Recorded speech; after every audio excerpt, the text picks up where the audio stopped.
Welcome back to Primetime News. And a special welcome once again to our viewers on TVJ International in the Cayman Islands and online at onespotmedia.com. First up this evening, Chairman of the Police Officers Association, Senior Superintendent Wayne Cameron, has been removed from frontline duty. It's the latest in the ongoing saga surrounding alleged irregularities in the accounts of the POA. SSP Cameron was formally charged today after he was questioned by detectives attached to the fraud squad unit of CTOC. Details in this report. It's an image few expected to see. Senior Superintendent Wayne Cameron smiling moments after being formally charged and granted bail in the sum of $500,000. My attorney will speak on that. SSP Cameron, who was questioned for several hours on Thursday, has been charged with 5 counts of fraudulent conversion and 6 counts of larceny as a servant. TVJ News understands that he was questioned about several checks written on behalf of the POA.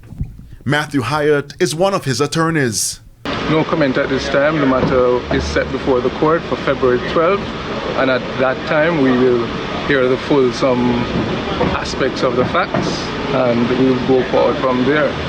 At this time, he is innocent and we deny all the allegations involved. Thursday's development comes against the background of a legal battle between SSP Cameron and Police Commissioner Dr. Kevin Blake.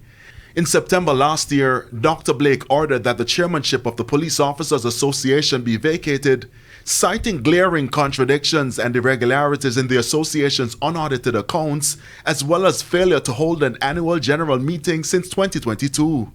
While SSP Cameron's attorney did not wish to say much on the development, he raised alarm about another matter.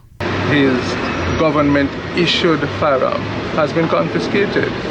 Instructions have been given for that to be done. On what basis, we don't know. And so we're very alarmed at that, very surprised. Meanwhile, a joint statement by the JCF and the Financial Investigations Division FID said the investigation, which spanned several months, examined matters concerning the management and application of funds under the control of the POA over a defined period. The release added, as the matter is before the courts, it would be inappropriate of the JCF or the FID to comment further on the substance of the allegations or evidence underpinning the charges, and that SSP is entitled to the full presumption of innocence as the matter will be determined by the courts. His court date has been set for February 12, but for SSP Cameron's attorneys, he attends court on February 12, and we hope that in subsequent court hearings we will put this matter behind him.